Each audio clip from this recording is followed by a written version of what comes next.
Para este segundo episodio de nuestro especial México da miedo, descendemos a los sótanos de la psique humana para explorar lo que fue conocido como el Palacio de la Locura o el Manicomio de la Castañeda, una edificación monumental inaugurada en 1910 por Porfirio Díaz que pretendía ser la joya de la corona de la psiquiatría moderna, pero que rápidamente se transformó en un purgatorio terrenal donde el horror superó cualquier diagnóstico médico.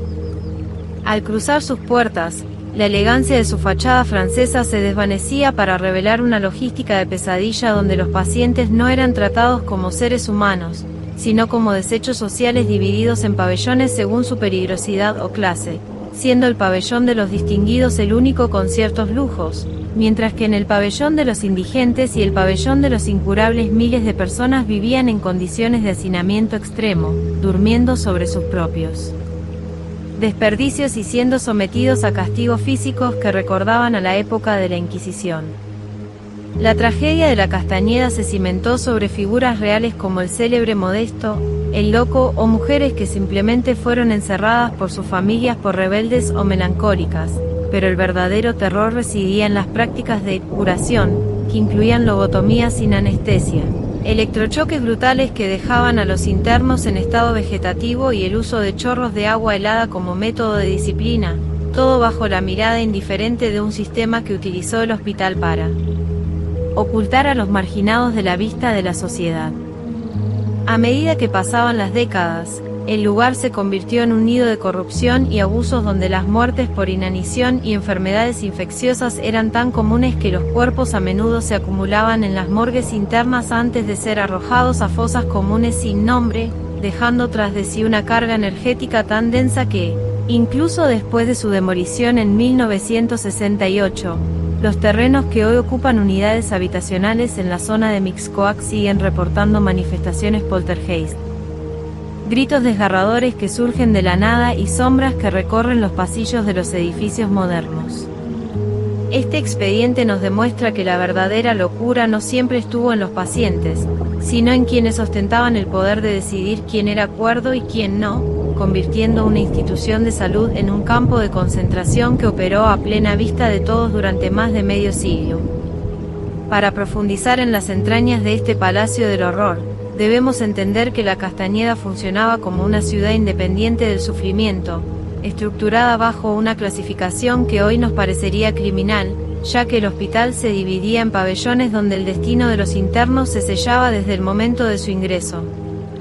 El pabellón de los indigentes y el de los incurables eran los niveles más bajos de este infierno, donde miles de personas eran amontonadas en celdas sin ventilación, obligadas a convivir con enfermos de tuberculosis y sífilis sin ningún tipo de higiene, mientras que el pabellón de los perturbados albergaba a aquellos que manifestaban violencia, quienes pasaban semanas encadenados a los muros o encerrados en estrechas jaulas de metal que deformaban sus cuerpos.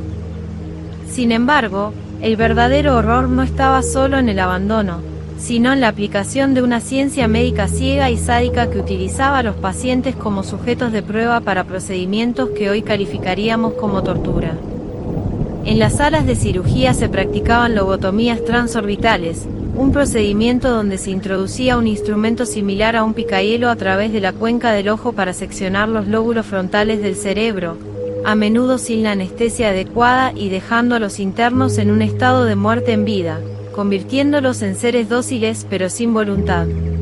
A esto se sumaba la hidroterapia extrema, donde los pacientes eran sumergidos en tinas de agua helada o golpeados por chorros de alta presión durante horas con la falsa creencia de que el choque térmico resetearía el sistema nervioso, una práctica que a menudo terminaba en hipotermia o paros cardíacos que eran registrados simplemente como muerte natural. No menos brutales eran los tratamientos de electrochoque aplicados de manera indiscriminada para castigar la mala conducta más que para curar enfermedades, provocando convulsiones tan violentas que los pacientes llegaban a sufrir fracturas de columna o mandíbula durante la descarga. Incluso se experimentaba con la terapia de choque insulínico, inyectando dosis masivas de hormonas para inducir comas profundos y convulsiones prolongadas, un proceso que dañaba irreversiblemente las neuronas y borraba la memoria de los internos, dejándolos incapaces de recordar quiénes eran o por qué estaban allí. Este sistema de experimentación y segregación convirtió a la Castañeda en un matadero de la conciencia humana, donde la medicina no buscaba la sanación, sino el control absoluto y la erradicación de lo que la sociedad de la época consideraba anormal, dejando una herida abierta en la historia de México que aún supura historias de fantasmas y lamentos en los cimientos de lo que alguna vez fue el manicomio más grande de América Latina. Para entender la magnitud de la tragedia en la Castañeda, debemos ponerle rostro al sufrimiento a través de historias como la de La Mujer de Piedra, una paciente cuya identidad se perdió en los archivos burocráticos y que tras pasar más de 3 décadas en un mutismo absoluto debido al trauma de los electrochoques, falleció en la más completa soledad solo para que los médicos descubrieran en su autopsia que su estómago estaba lleno de piedras, clavos y trozos de tela que había ingerido durante años en un intento desesperado por sentir algo distinto al vacío de su celda.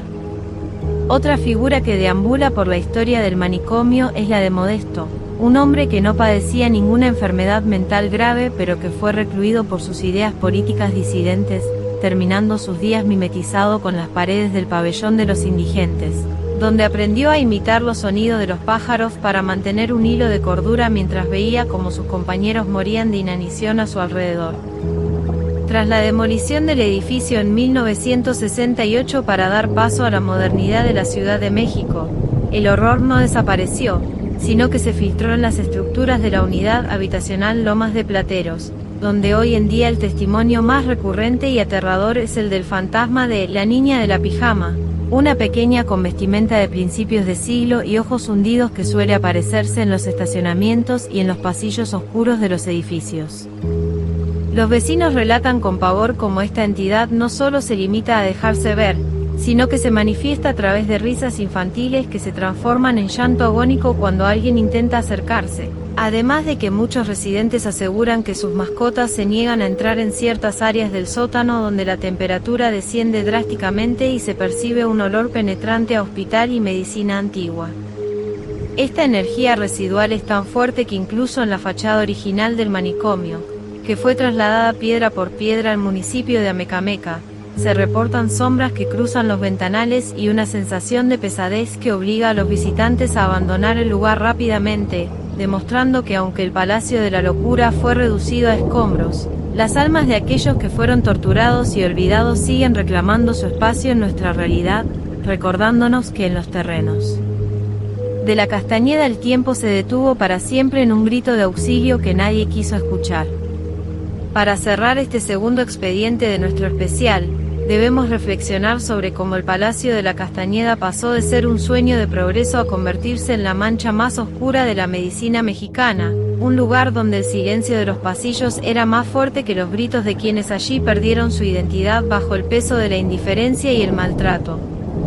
Hoy, los edificios modernos de la Ciudad de México se alzan sobre los cimientos de ese purgatorio, pero no importa cuántas capas de pintura o concreto se coloquen, el eco de las lobotomías, el frío de la hidroterapia y el llanto de la niña de la pijama siguen presentes como un recordatorio de que la verdadera locura fue la de una sociedad que decidió que era mejor enterrar a sus semejantes en vida que intentar comprenderlos.